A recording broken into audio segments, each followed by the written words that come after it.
નમસ્તે વિદ્યાર્થી મિત્રો, ગયા વિડિયો લેક્ચરની અંદર મેં તમને લાસ્ટની અંદર એવી બધી માહિતી આપી હતી કે ફ્લેમિંગના ડાબા હાથનો નિયમ અને સુવાહક વાહક તારના સળિયા વડે કઈ રીતે ચુંબકીય બળ ઉદ્ભવે છે, એટલે કે એમ્પિયરનો પ્રયોગ. તો ઓલરેડી આપણે તમને ગયા વિડિયો લેક્ચર સુધી ઘણી બધી માહિતી અને એના વિશેનું નોલેજ તમને આપી દીધું હતું. ઘણા બધા પ્રશ્નો હતા, એ પ્રશ્નનું નિરાકરણ પણ તમને કરી દીધું હતું. તો આવી બધી ઘણી બધી વાતો થઈ ગઈ હતી. તો ગયા વિડિયો લેક્ચરની અંદર આપણે એવું શીખી ગયા કે ઓસ્ટેડ નામના વ્યક્તિ હતા.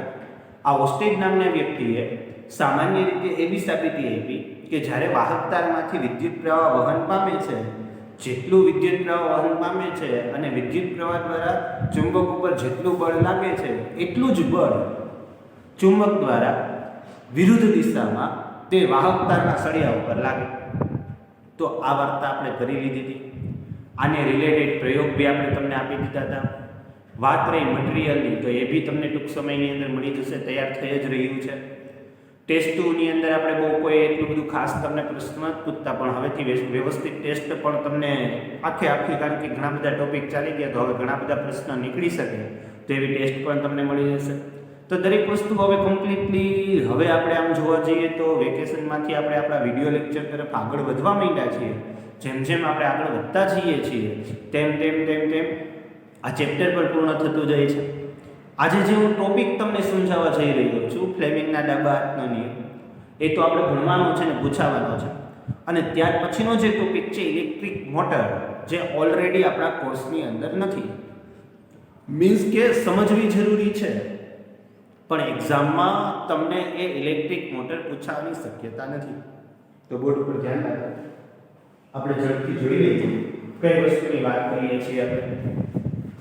તો તમે બોર્ડ ઉપર ધ્યાન રાખશો એટલે આપણે કઈ વસ્તુની વાત કરવા જઈ રહ્યા છીએ તેની તમને માહિતી મળી જશે. એક્ઝામ્પલ તરીકે ફ્લેમિંગના ડાબા હાથનો નિયમ. ફ્લેમિંગના ડાબા હાથનો નિયમ. તો ફ્લેમિંગના ડાબા હાથના નિયમ મુજબ એક અંગૂઠો અને આંગળીઓ. ફ્લેમિંગના ડાબા હાથના નિયમ મુજબ એક અંગૂઠો જોશે, એક આંગળી, એમાં પ્રથમ આંગળી અને બીજી આંગળી છે એની અંદર સેકન્ડ આંગળી. અંગૂઠાને કઈ કહેવાય નહીં, પણ પ્રથમ આંગળી છે એ પ્રથમ આંગળીને તર્જની કહેવાય અને બીજી આંગળી છે એને મધ્યમા કહેવાય.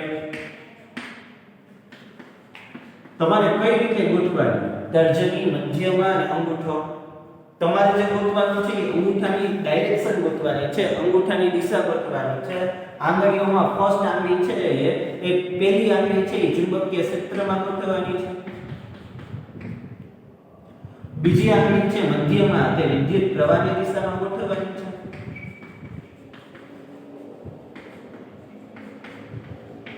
ત્યારે તમને જે આ અંગૂઠો છે એ અંગૂઠો ચુંબકીય બળની દિશાનું સૂચન કરશે.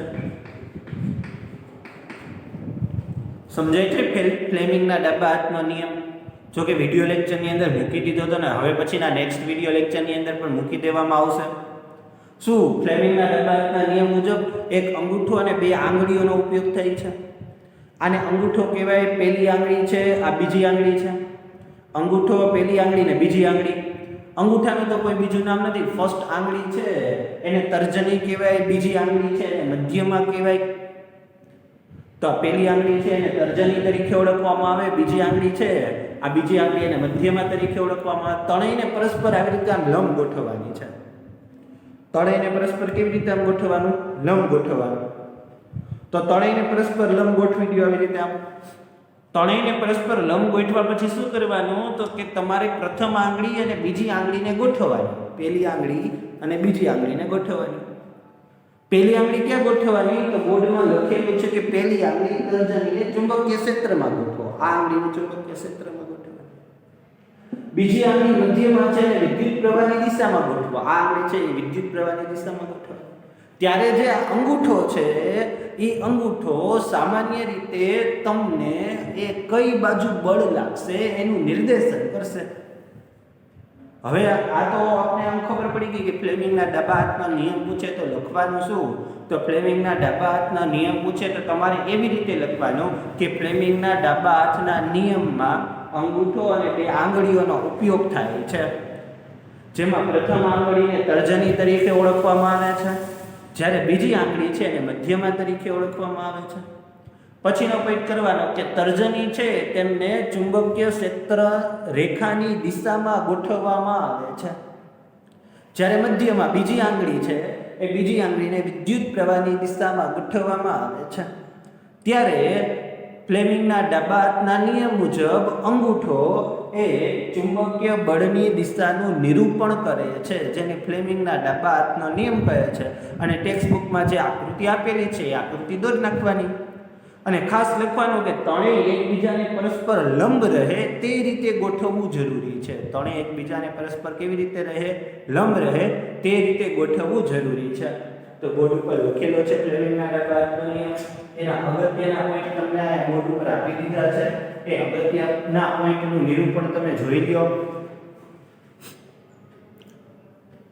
બરાબર છે. તો અગત્યનો પોઈન્ટ છે એ અગત્યના પોઈન્ટનું તમે નિરૂપણ જોઈ શકો છો. તમને એ આપી દીધું છે.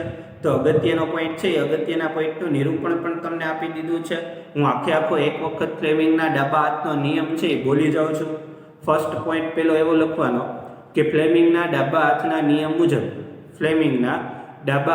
નિયમ મુજબ અંગૂઠો છે એ ચુંબકીય ફ્લેમિંગના ડાબા હાથના નિયમ મુજબ એક અંગૂઠો અને બે આંગળીઓનો ઉપયોગ થાય છે. આપણે આપણા ડાબા હાથના આંગળીઓ છે એમાં પ્રથમ આંગળીને તર્જની અને બીજી આંગળીને મધ્યમા તરીકે ઓળખશું. ડાબા હાથની પ્રથમ આંગળીને ચુંબકીય ક્ષેત્ર રેખાની દિશામાં ગોઠવવાની અને ડાબા હાથની બીજી આંગળી મધ્યમાને વિદ્યુત પ્રવાહની દિશામાં ગોઠવવાની. ત્યારે આપને સામાન્ય રીતે અંગૂઠો ચુંબકીય બળની દિશાનું નિરૂપણ કરે છે, એટલે કે ચુંબકીય બળ કઈ દિશામાં લાગે છે તેનું નિરૂપણ કરે છે, જેને ફ્લેમિંગના ડાબા હાથનો નિયમ કહે છે. તો આ ફ્લેમિંગના ડાબા હાથનો નિયમ, ડાબા હાથનો રૂલ્સ આ રીતનો હતો. તો આ એક યાદ રાખવાનો છે. આકૃતિ તમારે ટેક્સ્ટ બુકમાંથી જોઈ લેવાની છે. ટેક્સ્ટ બુકમાં જે આકૃતિ આપી છે એ જ આકૃતિ આપણે દોરવાની છે. હવે થોડીક આ વસ્તુ છે એને આપણે કાઢી નાખીએ અને આપણે અહીંયા છે ને ઈ પ્રશ્ન ચિહ્ન કરી દઈએ. આ ચુંબકીય ક્ષેત્ર રેખાની દિશા અને અહીંયા આપણે વિદ્યુત પ્રવાહની દિશા. ત્યારે આપણે અહીંયા જે મળે છે ચુંબકીય બળ મળે છે.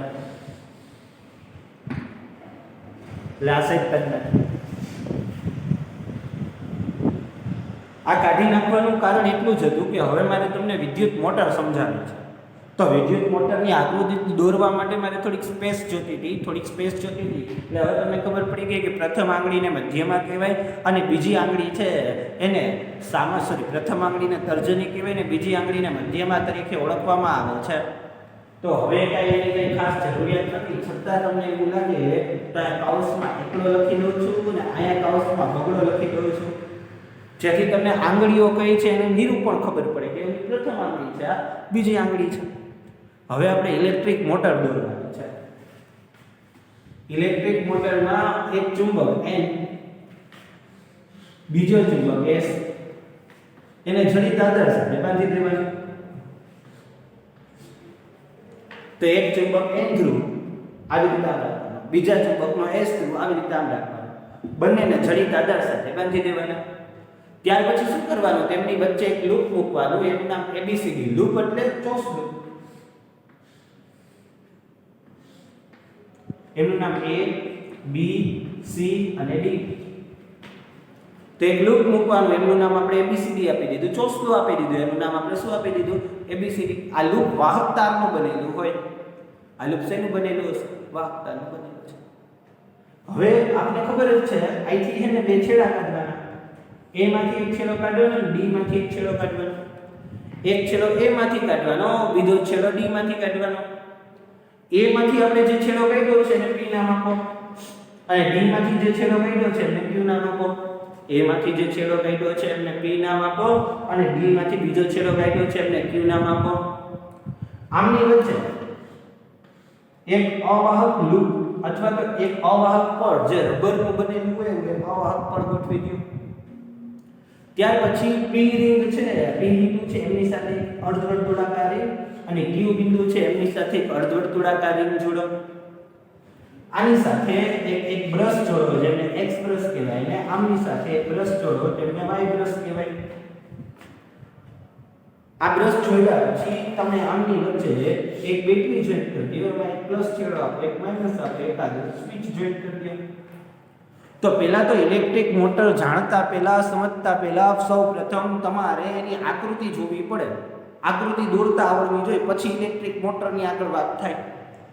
તો ઇલેક્ટ્રિક મોટરની આકૃતિ તમે જોઈ શકો છો. આ બાજુ એક ચુંબક છે, આ બાજુ એક ચુંબક છે, બે સાઈડ એક ચુંબક રાખેલો છે.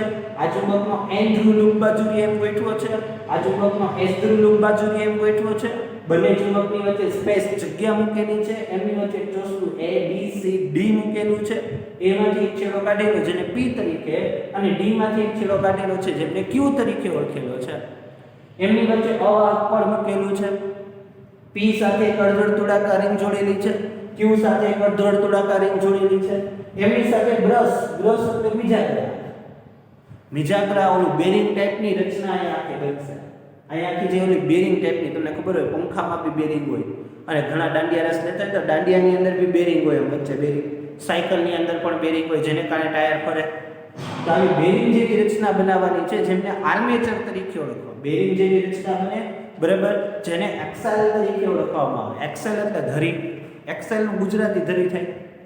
તો એક્સેલ એટલે ધરી તરીકે ઓળખવામાં આવે. ધરી ઉપર કેમ ટાયર ફરતું હોય, ટાયર હોય તો ધરી ઉપર બેરિંગ ગોઠવી દીધું હોય ફરતું હોય, પછી આ બે એના છેડા હોય સ્થિર હોય, બે બાજુના છેડા હોય સ્થિર હોય અને સાયકલનું ટાયર કન્ટિન્યુ ફરતું હોય તો આ બે બાજુના જે છેડા છે એ X અને Y.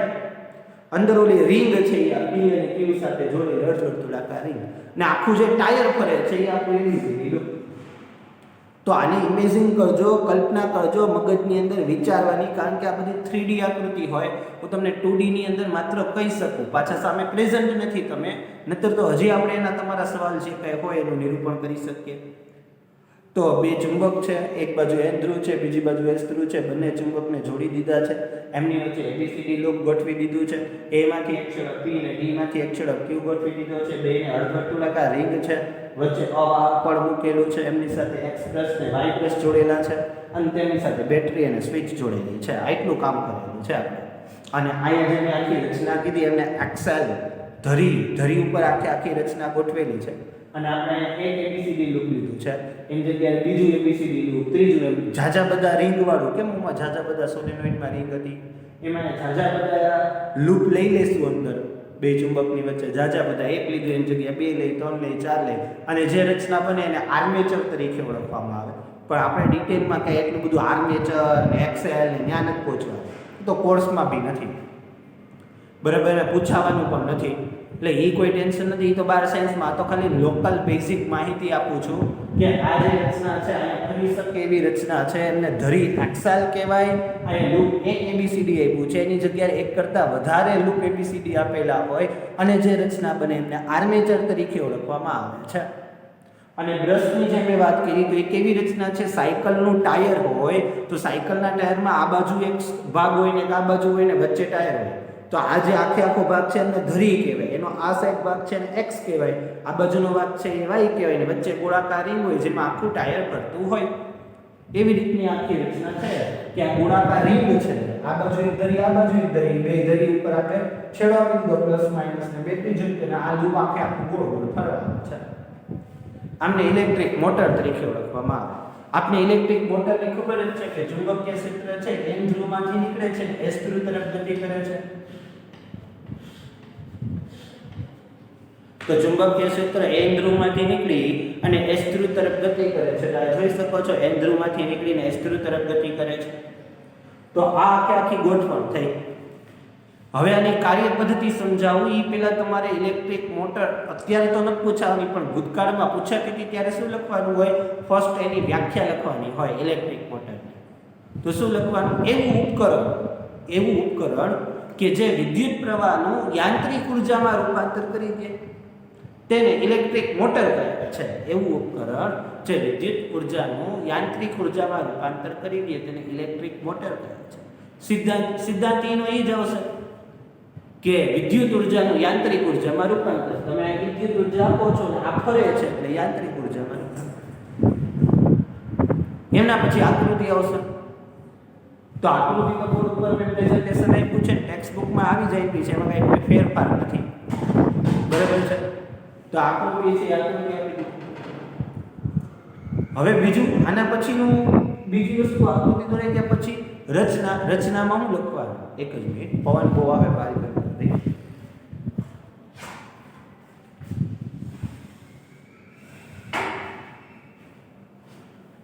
તો બીજો પોઈન્ટ આપણો આવશે સામાન્ય રીતે આની રચના. તો રચનામાં શું લેવાનું? બે ચુંબક લો, એક ચુંબકનો N ધ્રુવ, બીજા ચુંબકનો S ધ્રુવ ગોઠવો. તેમની વચ્ચે ABCD લૂપ ગોઠવો. A માંથી એક છેડો P અને D માંથી એક છેડો Q ગોઠવો.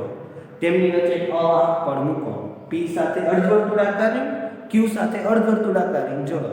અર્ધવર્તુળાકાર રિંગ સાથે X અને અર્ધવર્તુળાકાર રિંગ સાથે Y બ્રશ જોડો. આ બંને બ્રશને બેટરી અને સ્વિચ સાથે જોડી દો. જેવી તમે સ્વિચ ઓન કરશો એટલે આપણે બધાને ખબર છે, હવે જે બોલું છું એ આખી કાર્યપટ્ટીમાં લખવાનું છે. જેવું તમે સ્વિચ ઓન કરશો એટલે આપણે બધાને જ ખબર છે કે બેટરીના પ્લસમાંથી વિદ્યુત પ્રવાહ નીકળશે. પ્લસમાંથી વિદ્યુત પ્રવાહ નીકળશે. પ્રથમ X માં જશે, X માંથી P માં જશે, P માંથી A બિંદુમાં જશે, B બિંદુમાંથી C બિંદુમાંથી, D બિંદુમાંથી નીકળી Q બિંદુમાં અને બેટરીના માઈનસમાં જશે. તો બેટરીના પ્લસમાંથી વિદ્યુત પ્રવાહ નીકળે છે અને બેટરીના માઈનસમાં વિદ્યુત પ્રવાહ જાય છે. એટલે કે A બિંદુ આ પહેલા સૌપ્રથમ X માંથી પસાર થશે, P માંથી પસાર થશે, A બિંદુમાંથી થશે, B બિંદુમાંથી થશે, C બિંદુમાંથી થશે, D બિંદુમાં Q માંથી પસાર થઈ Y મારફતે બેટરીના માઈનસ છેડામાં જશે. એટલે આપણો પાવર આવી રીતે મારું લખશે X પછી P A B C D. D થી આગળ ક્યાં જશે? તો કે Q માંથી ક્યાં જશે? Y અને Y માંથી ફરીથી ક્યાં વયું જાય? X. આવી રીતે આમ પાવર આપશે. ફ્લેમિંગના ડબ્બા હાથના નિયમ મુજબ ફ્લેમિંગના ડબ્બા હાથના નિયમ. આંગળી અને અંગૂઠો, તર્જની, મધ્યમાં અને અંગૂઠો ત્રણેય પરસ્પર લંબ રહે તે રીતે ગોઠવી દીધું. હવે આપણે આ વસ્તુ ફ્લેમિંગના ડબ્બા હાથનો નિયમ આપણે આમાં એપ્લાય કરવાનો છે. તો પ્રથમ આંગળી ચુંબકીય ક્ષેત્ર N અને S ગોઠવી દીધી. N અને S. બીજી આંગળી પ્રવાહ નીચે નથી જતો. જો પ્રવાહ ક્યાં જાય છે? ઉપર પ્રવાહ જાય છે, નીચે નથી જતો. તો આપણે આખો હાથ આમ ફેરવવો પડશે. તો પેલી આંગળી N અને S માં ગોઠવાઈ ગઈ. આ બીજી આંગળી A થી B તરફ પાવર જાય છે. તો A થી B તરફ પાવર. અંગૂઠો ક્યાં ગયો? બોર્ડની અંદર. અંગૂઠો બોર્ડની અંદર ગયો એટલે AB લૂપને અંદર તરફ ધક્કો લાગશે. AB લૂપને ક્યાં તરફ ધક્કો લાગશે? અંદર તરફ. હવે આ CD માં જો પાવર નીચે છે. પેલી આંગળી N થી S તરફ, N થી S તરફ ચુંબકીય ક્ષેત્રમાં પાવર નીચે, અંગૂઠો ક્યાં આવ્યો? બહાર. એટલે થાશે કેવું કે AB લૂપ અંદર તરફ ધક્કો લાગશે અને CD લૂપને બહાર તરફ. AB ક્યાં જાય? અંદર તરફ. અને CD લૂપ ક્યાં જાય? બહાર તરફ. તો આ ભાગ છે એ આ ભાગ અંદર તરફ ગતિ કરશે અને આ ભાગ છે આ બહાર તરફ ગતિ કરશે. આ બહાર નીકળતો એ બહાર તરફ ગતિ કરશે. તમને એમ થાય કે સર આ BC અને AD માં ન લાગે? બળ ન લાગે, કારણ કે જો સમાંતર છે. કાલે જ વાત થઈ, સમાંતર ગોઠવો ને તો બળ ન લાગે. તમારે લંબ જ ગોઠવવું પડે ચુંબકીય ક્ષેત્રમાં. એટલે BC અને AD ઉપર બળ પોતાનું સ્થાન. સામાન્ય રીતે BC અને AD છે એની આપણે વાત જ નહીં કરીએ, કારણ કે એ સમાંતર ગોઠવેલા છે એટલે એની ઉપર બળ ન લાગે. જ્યારે AB અને CD ની વાત કરશું, કારણ કે એ લંબ ગોઠવેલા છે એટલે એની ઉપર બળ લાગશે. AB છે અંદર તરફ ધક્કો લાગશે અને CD ક્યાં આવશે? બહાર તરફ. એટલે આખે આમ થશે. એક સમય એવો આવશે કે C અને D છે એ A અને B નું સ્થાન લઈ લેશે અને A અને B નું સ્થાન છે એ C અને D લઈ લેશે. એટલે આ લૂપ ફરતો ફરતો C અને D માં આવ્યો, C અને D માં આવ્યો, ફરીથી CD લૂપ અંદર જશે AB લૂપ. એટલે આખી રચના કેવી થશે? એક વખત AB લૂપ અંદર જશે, ફરતો ફરતો CD ના સ્થાને આવશે, ત્યારે AB લૂપ બહાર તરફ આવશે. ફરીથી AB લૂપ અહીંયા પહોંચશે તો એ અંદર તરફ જાય, પાછો અહીંયા પહોંચશે તો બહાર તરફ. એટલે આખે આખું ચકેડવું પડશે. એ પેલા આ AB છે, આ CD છે, તો AB લૂપ ફરતો ફરતો ફરતો ફરતો અહીંયા આવ્યો, CD અહીંયા આવી ગયો. હવે કેવું થશે? તો કે AB લૂપ પાછો આમ નહીં આવે, આમ આખો પૂરો રાઉન્ડ જ મારશે, પછી AB લૂપ પાછો નીચે આવશે અને CD લૂપ આમ આખે આખું ફરશે. જેમ પંખો ફરતો હોય એવી રીતે આખે આખું ફરે. આ ઇલેક્ટ્રિક મોટર છે કઈ રીતે કામ કરે એની આખી ડિટેલ સ્ટડી મેં તમને કરાવી છે, બહુ નોર્મલી કરાવી છે. બાર સાયન્સમાં હાર્ડ લેવલની હશે, અઘરા લેવલની હશે, પણ અહીંથી તમે નોર્મલી લેવલની શીખીને ગયા હશો તો તમને બાર સાયન્સમાં હાર્ડ લેવલની આખી ઇલેક્ટ્રિક મોટર સમજાશે.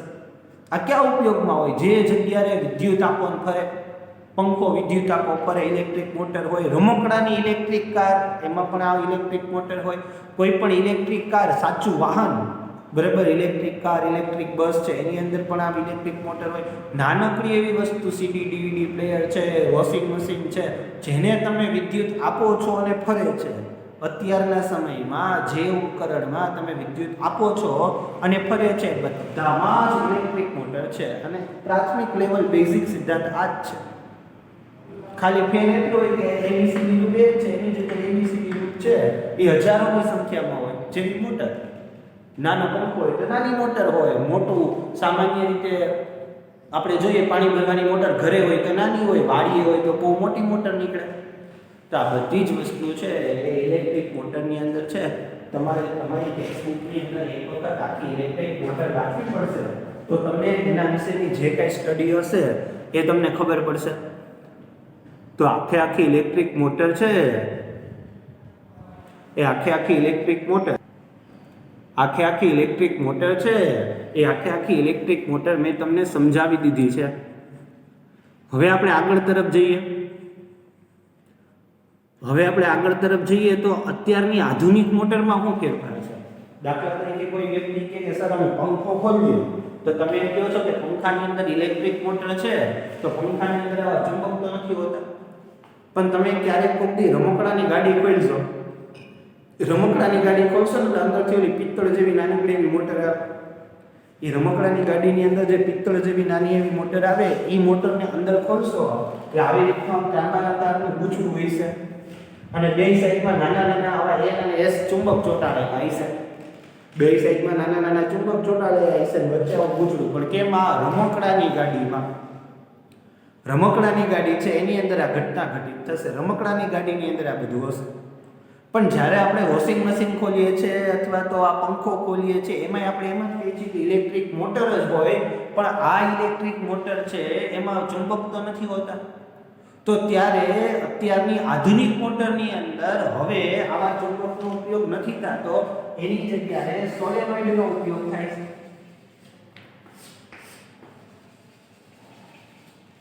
એટલે કે કુદરતી ચુંબકની જગ્યાએ કૃત્રિમ ચુંબક ઇલેક્ટ્રોમેગ્નેટનો ઉપયોગ થાય છે.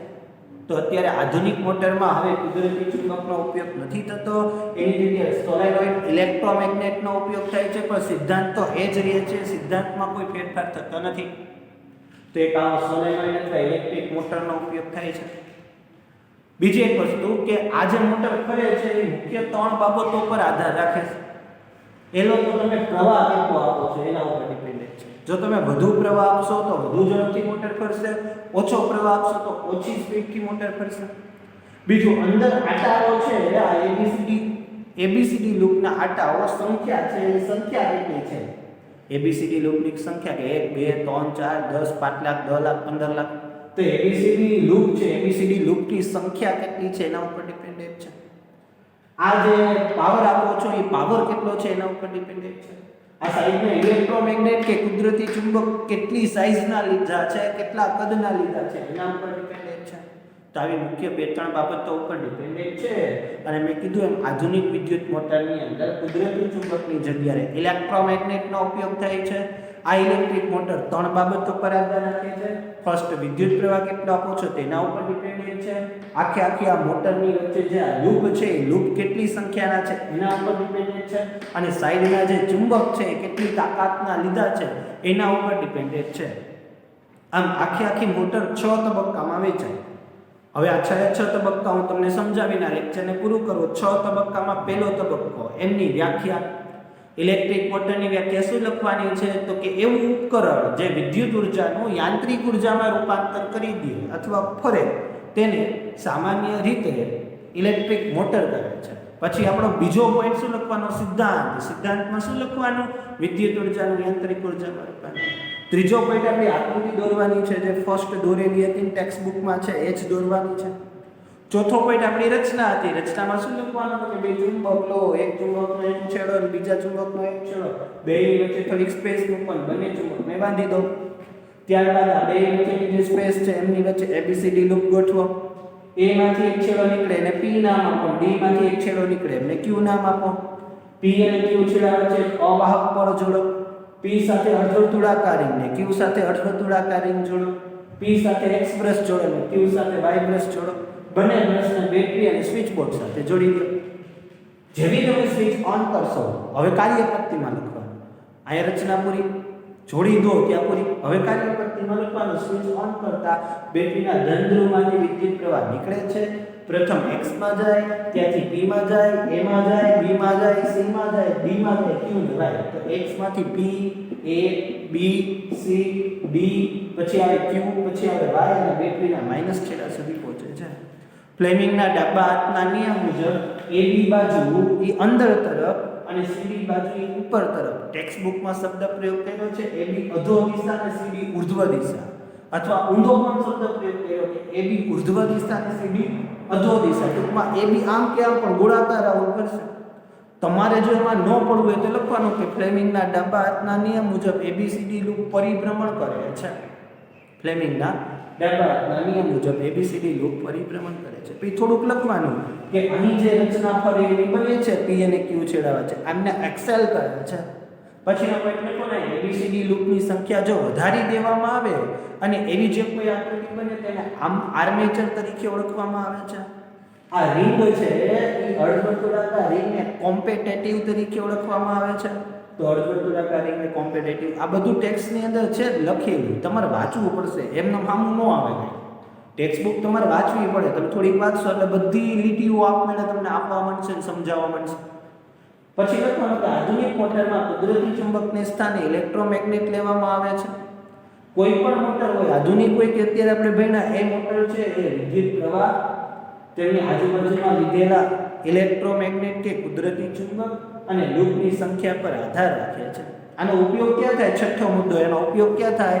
તો કે આનો ઉપયોગ mixer, Blender, washing machine, CD DVD player, computer વગેરે જગ્યાએ ઇલેક્ટ્રિક મોટર તરીકે આનો ઉપયોગ થાય છે.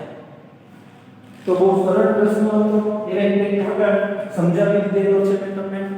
આ પ્રશ્ન છે હવે હાલ અત્યારે આપણે આ પરીક્ષા પૂરતો પૂછાશે નહીં, એટલે આ પરીક્ષા પૂરતો આને કોઈ પાકો કરવાનો નથી, માત્ર સમજવાનો છે.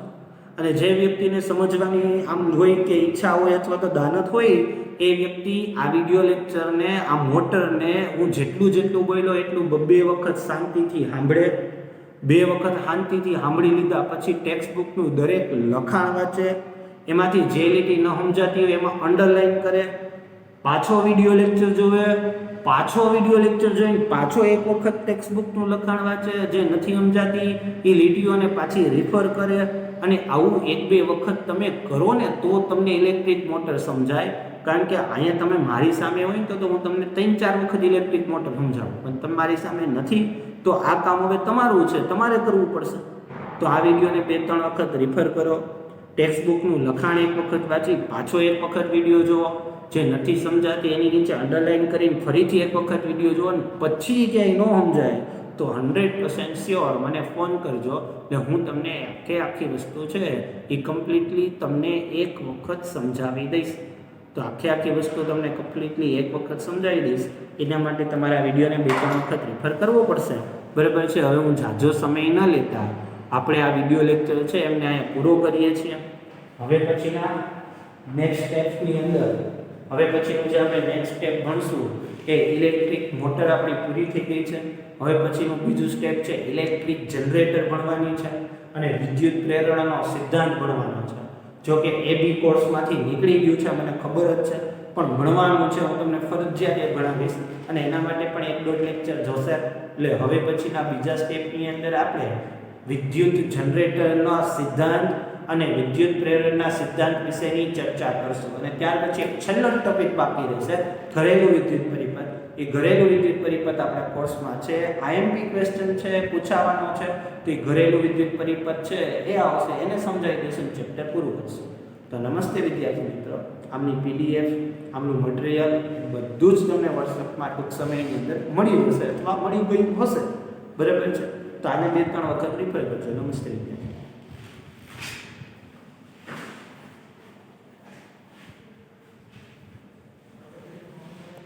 Do you know how an electric motor works? An electric motor converts electrical energy to mechanical energy.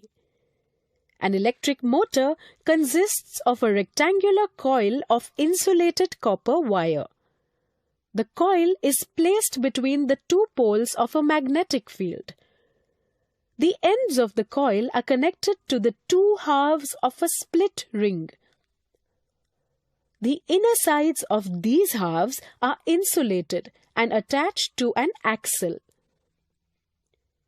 The external conducting edges touch two conducting stationary brushes.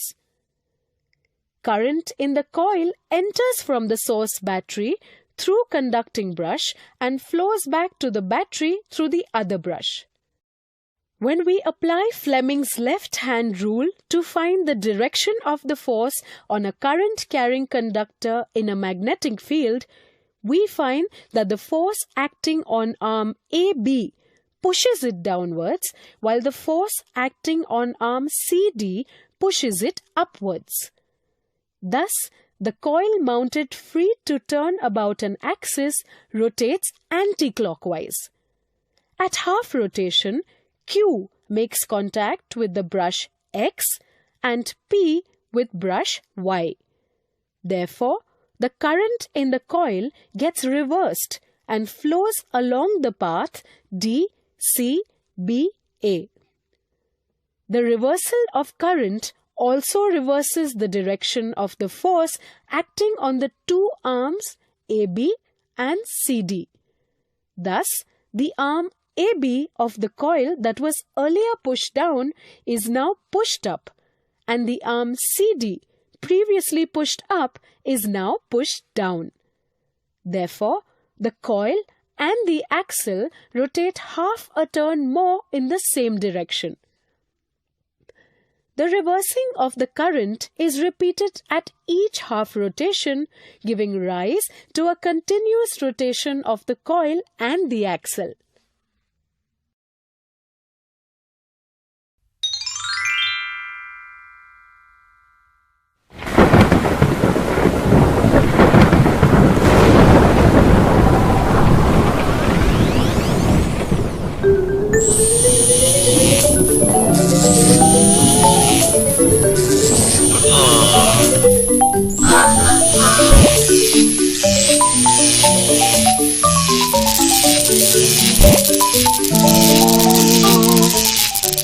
Of approximately 5 seconds remaining.